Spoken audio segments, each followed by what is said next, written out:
tellement agressifs tous les trois que ça doit trouver ce surnom.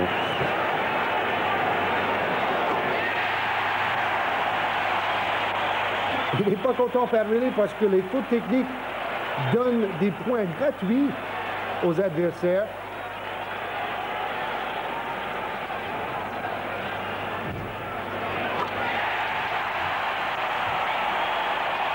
Pat Riley pense que c'est une injustice également, car il a vu Rick Mahorn commencer un tout petit peu le jeu physique dans la raquette, et finalement c'est Green qui prend la faute technique.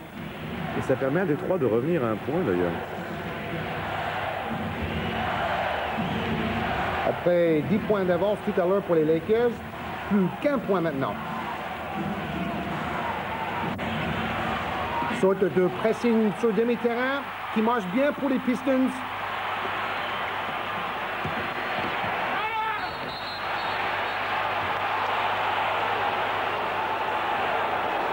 Et voilà une faute sifflée contre Mark Aguirre.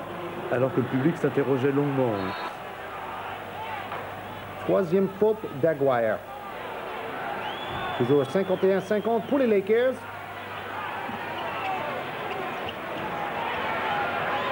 Cooper à 3 points. Deuxième panier à 3 points pour celui qu'on appelle tendrement Coupe. 12 points déjà marqués par Michael Cooper.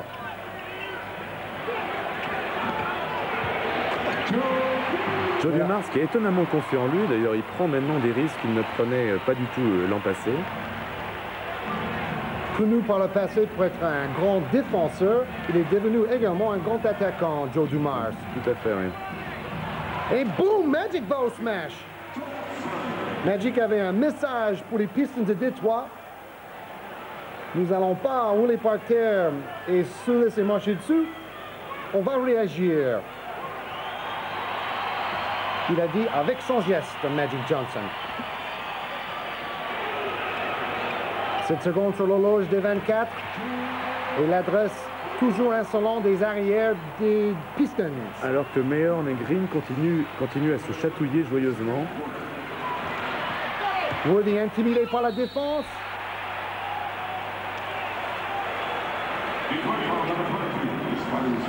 Worthy a vu Rodman arriver pour contrer. Il a complètement raté le cercle.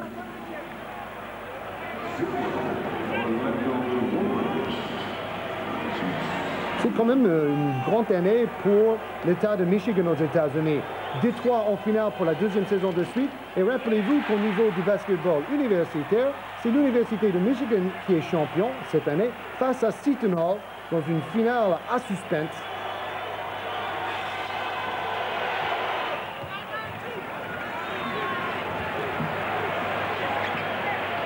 « 13 points, 8 passes décisives pour Magic Johnson, 24 points, 3 passes décisives pour Joe Dumars. Et nous ne sommes qu'en première mi-temps.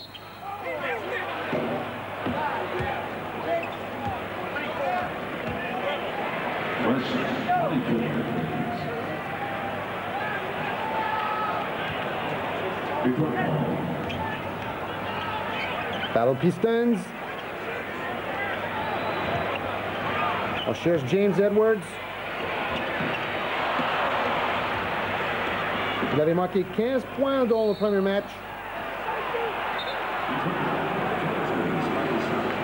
Faute de John Salley sur Magic Johnson. John Salley qui est étonnamment rapide quand même parce que il mesure 2,11 m, ce qui est assez inhabituel avec une taille pareille pour défendre sur Magic Johnson. Oui, mais Magic a dit aussi, je ne vais pas laisser un pivot me prendre dans tout terrain quand même. C'est vrai. Le retour de Mahorn avec son visage qui fait peur. Mais c'est un garçon charmant, paraît-il d'ailleurs, tout comme Bill Laimbeer, qui est très charitable aussi. Voilà, qui est un excellent joueur de golf, Bill Laimbeer. Isaiah Thomas a rendu hommage à Mahorn.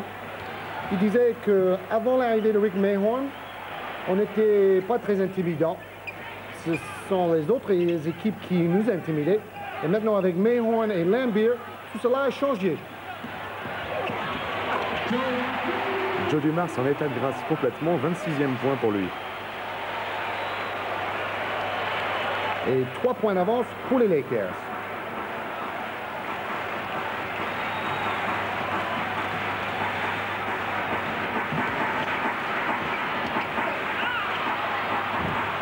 Cooper avec une bonne position à l'opposé du tir au rebond.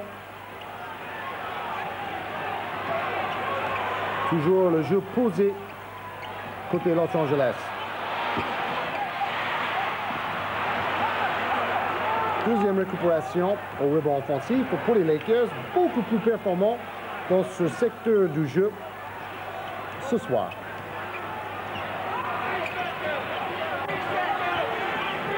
Reste 9 secondes pour shooter. Troisième rebond offensif. Et tir à 3 points. Troisième tir à 3 points pour Michael Cooper. 15 points marqués dans la première mi-temps. Lui, il a réagi après avoir marqué seulement 3 points dans le premier match. Thomas a voulu tout de suite répondre à 3 points. Encore un tir à 3 points. Bonjour le festival. Mais 2 de ces 3 tirs ratés à la fin de cette première mi-temps.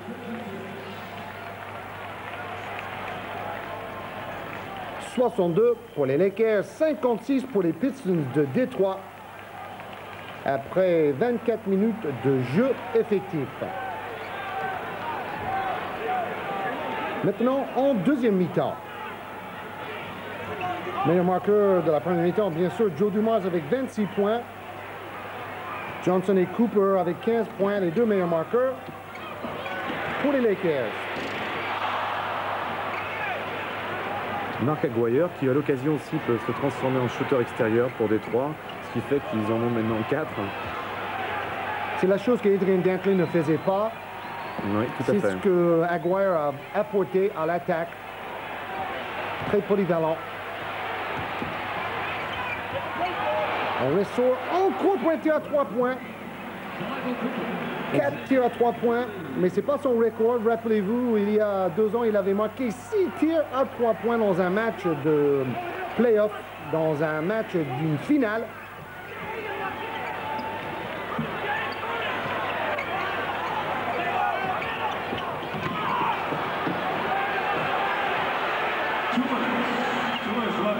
Une seconde pour shooter, trop tard.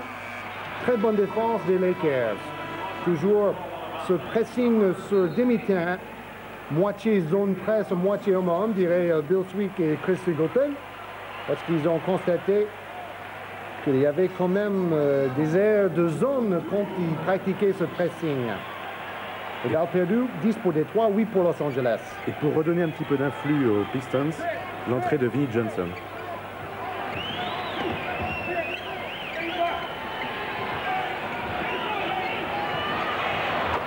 Campbell de loin. Tony Campbell. 6 points en première mi-temps. Et là, un tir à 3 points qui fait du bien.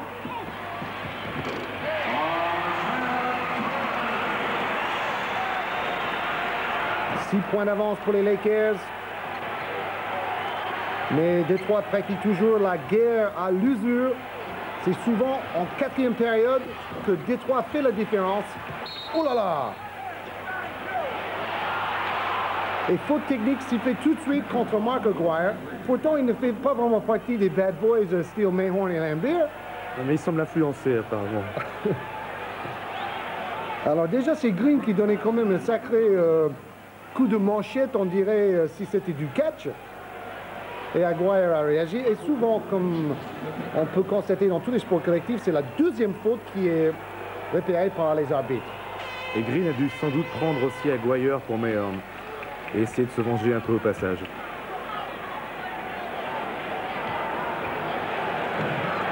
Et les Lakers arrivent à passer quelques pénétrations, et ça c'est remarquable parce que la densité musculaire et l'agressivité de la défense de Détroit, normalement, ça fait un mur quasi infranchissable. Vous voyez le geste de l'arbitre. Encore une défense illégale. Notre statistique très importante pour Los Angeles ce soir. Ils ont réussi 18 lancers francs sur 20. Rappelez-vous que dans la première manche, la réussite au lancer franc était très inférieur, seulement 26 réussis sur 38. Et justement, on trouve 12 points d'écart à la fin du match dans la première rencontre. Vinnie Johnson avec son drôle de tir qui tente toujours pencher sur la gauche. Protège bien le ballon car il jette son coup de devant. Il garde le ballon derrière son épaule. Beaucoup de feintes. Il hésite car la défense est terrible. Un bon repli défensif de Tony Campbell.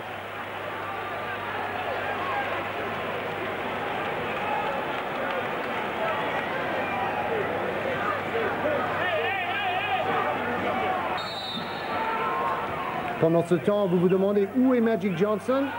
Il a quitté carrément le banc pour aller se faire soigner dans le vestiaire.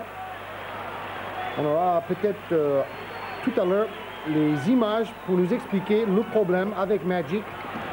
On espère pour les Lakers que cela n'est pas trop grave. Ici, les 4 dernières secondes de cette troisième période.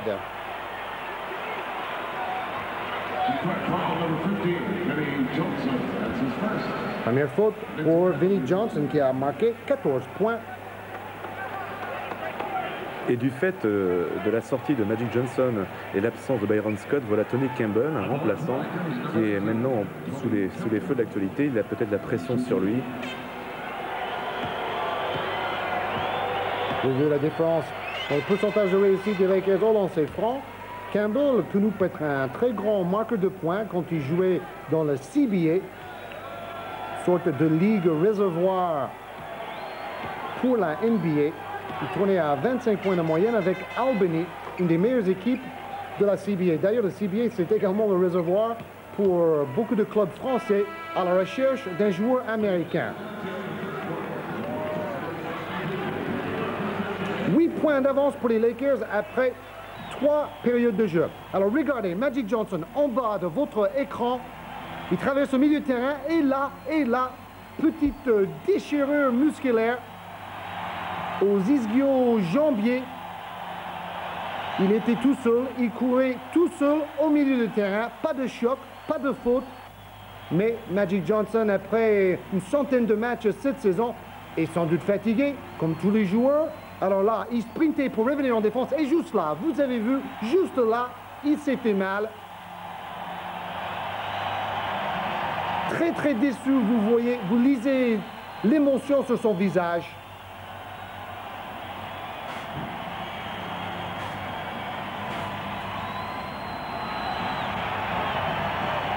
Un coup terrible pour les Lakers de Los Angeles. Déjà, Byron Scott a une déchirure à ce même muscle. Alors, si jamais Magic Johnson est out pour cette série finale, cela va être très très dur pour les Lakers, 2 fois champions les 2 dernières saisons.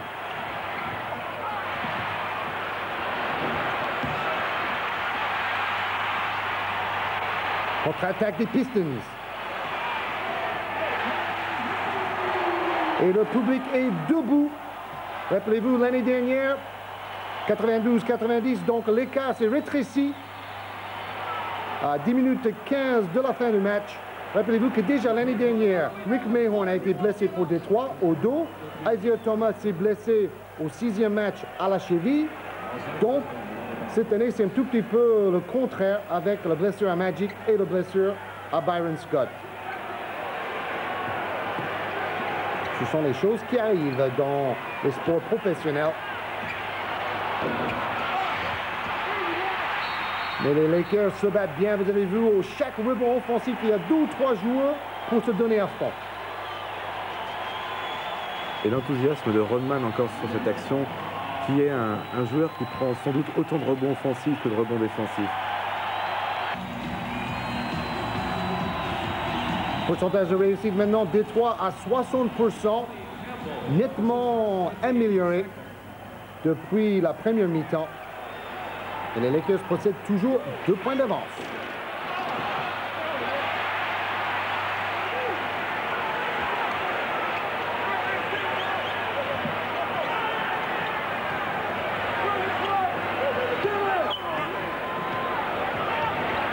Mark Aguirre, qui porte le même numéro que Michael Jordan. Et superbe tir, ligne de fond. Encore une fois, Mark Aguirre joue les distributeurs, joue les altruistes. Et c'est Vinnie Johnson qui en profite actuellement. C'est lui qui a la main chaude pour Détroit, puisque Joe Dumars n'est plus sur le terrain. Et c'est Michael Cooper qui est obligé de mener le jeu donc, pour les Lakers. Quelle fougue chez Dennis Rodman. Tous les entraîneurs peuvent apprécier un joueur comme cela.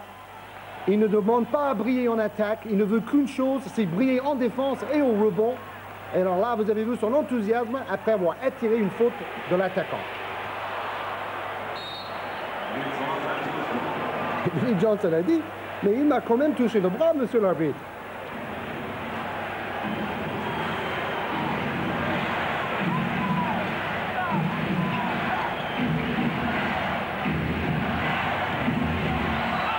Ouh, Jabbar, smash main gauche. Oui, mais je crois qu'un petit coup de coude quand même de la part de Jabbar au passage.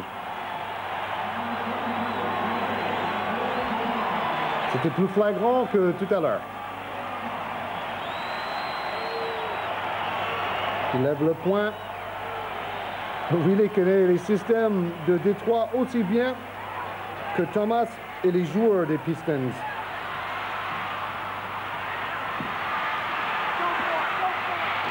Et le 23 Aguirre trouve ce ballon. On l'a souvent vu dans ces playoffs, les petits ballons qui traînent par terre. Ils sont pour Détroit la plupart du temps. Bonjour la hargne. Une faute de James Edwards sur Jabbar. C'est ici où Détroit est placé devant au score. Petite passe à la jeu à 13.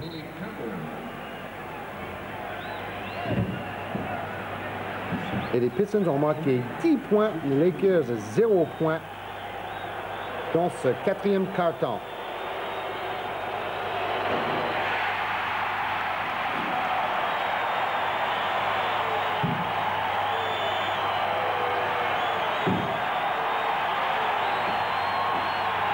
Un visage que nous regretterons dans 2 semaines. Le plus grand joueur de tous les temps ne foulera plus les parquets du basket pro, Karim Jabbar. Oh là là, la passe à l'air, oh là là, fantastique. Les Harlem Globetrotters, il tombe par terre, il garde son dribble, il fait une petite passe à une main pour trouver Rodman démarqué et puis boum, le smash.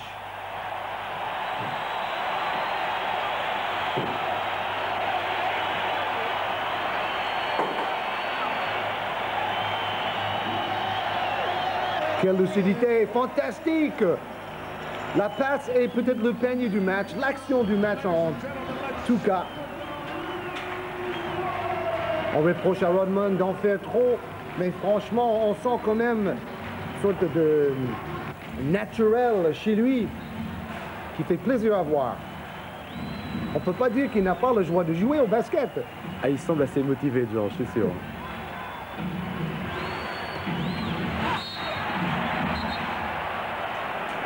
En ce moment, il n'y a plus du tout de panier facile pour les Lakers parce qu'il y a toute une série de contres ou de fautes, mais on ne shoot plus sur le panneau de Détroit. 4 fautes sur Mark Aguirre. Et c'est le jeu des Pistons aussi qui peuvent profiter donc de leur banc de touche, puisqu'ils ont forcément 4 joueurs tout le temps assis sur le banc, qui sont aussi forts que les 5 joueurs sur le terrain. D'ailleurs, à ce propos, je crois qu'il y a plus de 30% des points des Détroit Pistons à chaque match qui sont marqués par les remplaçants. Deuxième lancer franc réussi pour Woolridge. Seulement un petit point d'écart. Et vous qui connaissez bien le basket, tout peut arriver, même si Magic et Byron Scott ne jouent pas côté Lakers. Mais il faudrait arrêter ce type de pénétration au panier. Thomas a marqué 11 de ses 13 points dans la deuxième mi-temps. Woolridge qui force un tout petit peu trop son jeu en attaque. Il faut jouer ensemble, mais le chef n'est plus là. Qui fait même n'importe quoi d'ailleurs parce qu'il a fait un dribble dans le dos et tenté un tir à 6 mètres, curieux quand même. Quand le chef d'orchestre s'en va, les violons sont toujours moins bien raccordés.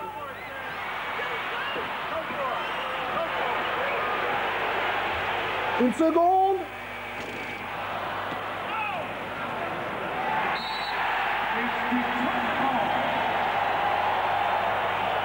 Et Woolridge qui perd le ballon. Oui, et la détresse sur le visage de Pat Riley. Woolridge est tout seul. Ah, très joli ça. Et il doit bien avoir un mot en français pour ce genre de toile. Disons une bêtise pour rester correct.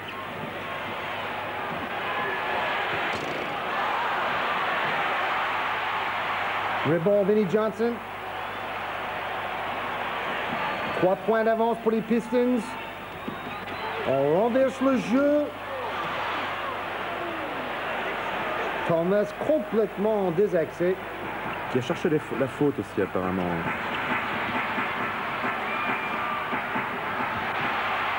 Et Karim qui fait une erreur de débutant en donnant une barre de contre-attaque aux Pistons. Il a donné le surnombre en relançant la balle sous le panier.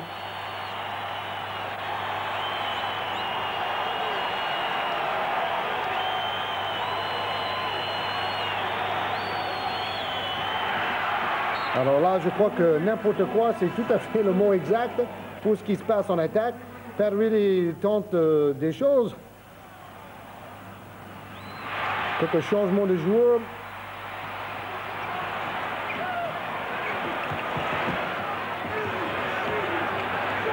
« 5 points d'avance pour les Pistons. 5 minutes 30.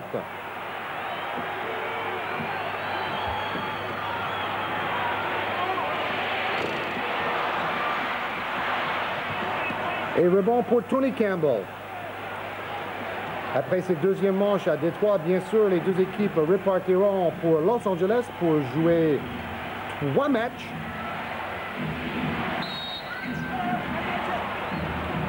Et beau plaquage de Rodman.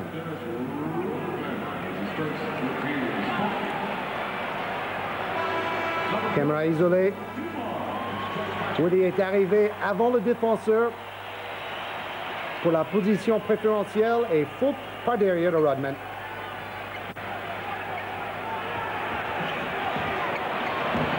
C'est complètement la panique chez les Lakers. Là. Il faudrait que Michael Cooper parvienne un petit peu à maîtriser le jeu de son équipe. Cela stimule également la défense de Détroit, car ça marche bien. Ça donne encore plus envie de bien défendre.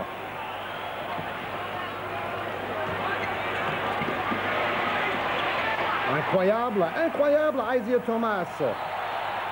Un magicien, lui aussi, sur un terrain de basket. Il fait peut-être moins de gris-gris, moins de choses difficiles pendant les playoffs. Il a dépouillé un tout petit peu son jeu, mais il reste un joueur extraordinaire et très spectaculaire. 17 points, 7 passes décisives.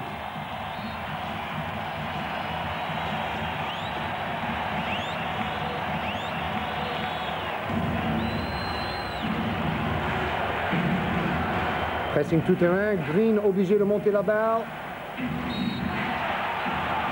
Woody cherche la faute contre Edwards.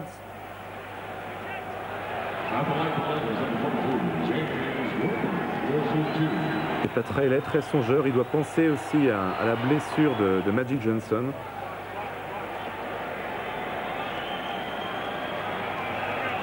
« 18 points ce soir, 24 points de moyenne pendant les playoffs.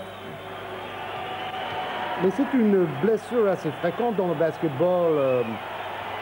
Les déchirures et les contractures derrière les cuisses dans les ischio-jambiers.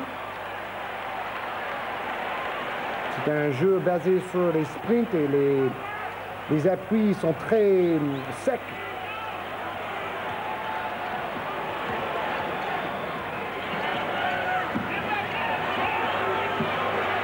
Plus que 4 secondes pour shooter. Dumas obligé de forcer. La balle n'a pas touché le cercle, donc vous avez entendu le sonnette. Cooper.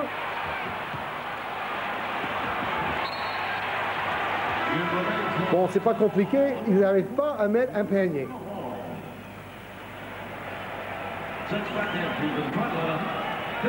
Et pour encore endurcir cette défense qui marche à merveille, on rappelle, Mayhorn Rodman a très mal au dos. Il avait déjà mal face à Chicago. Avant chaque match, il se fait masser. Et à chaque tournoi, il s'applique de la glace. Et c'est un joueur qui prend des risques assez incroyables en défense, puisqu'on le retrouve quasi systématiquement allongé sur le sol. Et forcément, il doit attraper quelques petits coups de temps en temps. Ah oui, il sacrifie son corps, comme on dit dans le jargon. Complètement, oui. Thomas passe à une main pour Dumars. On découvre encore une fois la facilité pour Joe Dumars de partir dans les deux directions. Il est aussi fort en allant vers sa gauche que vers sa droite. Très difficile à défendre contre ce type d'attaquant. 33 points marqués par ce joueur discret mais ô combien efficace. Encore cette saison dans le 5 majeur des meilleurs défenseurs. Et là, il marque 33 points aussi.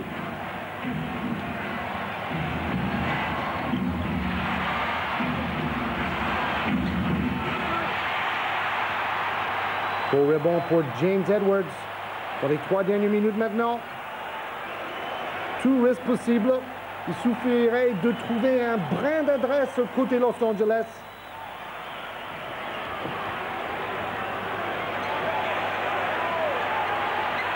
Alors là, les feintes de tête et des épaules.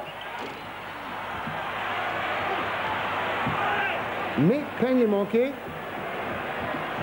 Los Angeles n'a marqué que 6 points pendant la dernière période. Et Jabbar marche. Really, comme tous les coachs intelligents, pense tout de suite à la prochaine action. On ne peut pas se lamenter, on n'a pas le temps.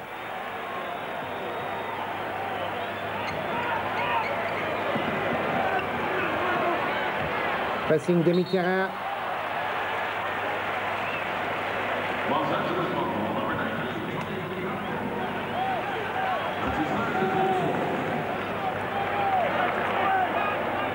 Pas encore le bonus, donc encore le ballon sur le côté.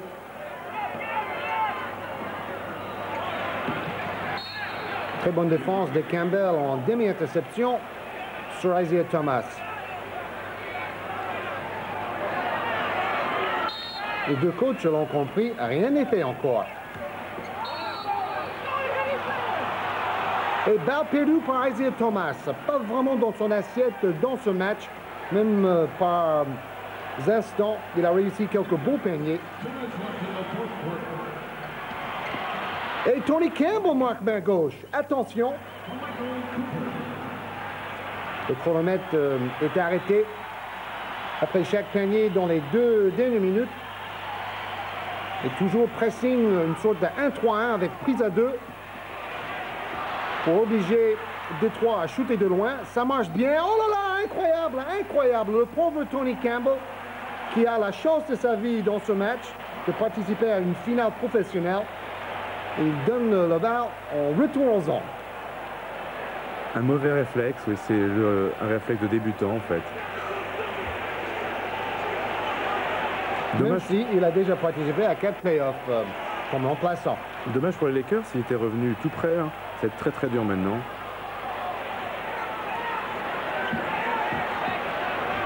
Très bien circulé, très bien renversé contre le pressing demi-terrain de Los Angeles.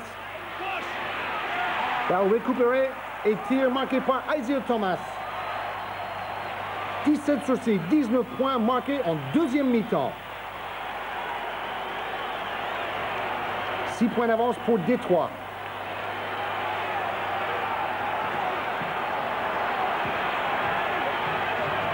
On joue la carte de Worthy, meilleur joueur l'année dernière dans les playoffs. Ensuite pour Thompson.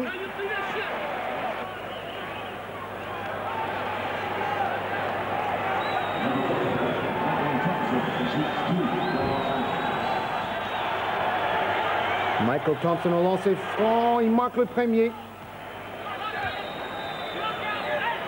Canal Plus fait partie en France des 70 pays retransmettant ces matchs finaux du basketball professionnel, du Singapour à la Malaisie, des Seychelles, à la Zambie. Alors maintenant, la dernière minute, toujours pressing demi-terrain pour essayer d'intercepter quelques ballons chauds. Et avec des arrières de ce niveau-là, très difficile de faire perdre le ballon. Tir manqué par contre. 4 points d'écart. Tout peut encore arriver pour Los Angeles.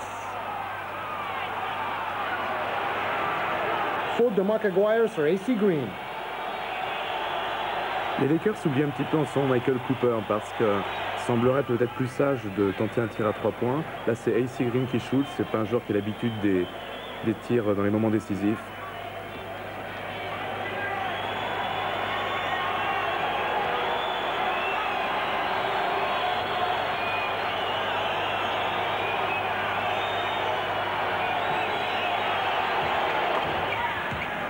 Ça change tout. Beaucoup de choses peuvent se passer dans 32 secondes. 106, 104, le public retient son souffle à Auburn Hills.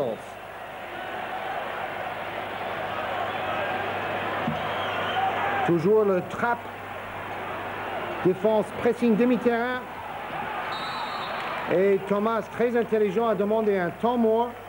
Chose qu'on ne peut pas faire d'ailleurs dans le basketball européen. Et les Lakers retrouvent une défense classique d'homme à homme.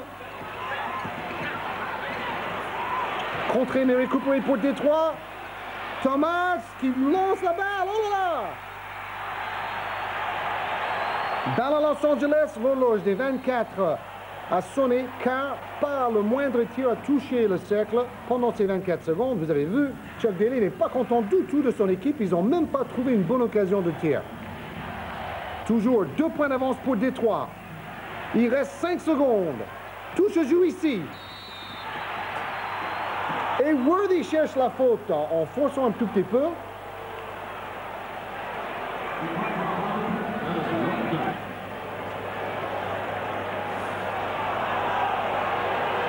Difficile à dire, c'est pas loin du passage en force.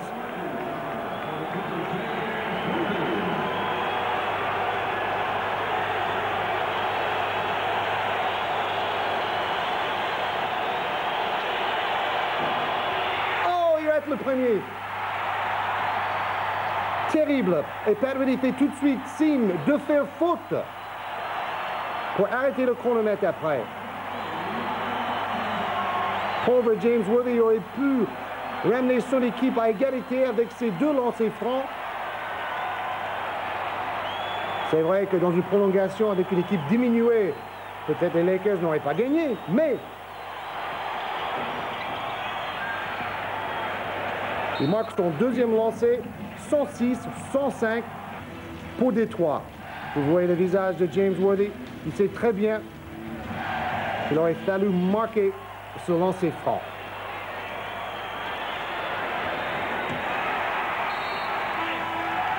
Et voilà tout de suite une faute, mais juste avant la fin du match. Donc il reste 1 seconde. 2 points d'avance maintenant pour Détroit.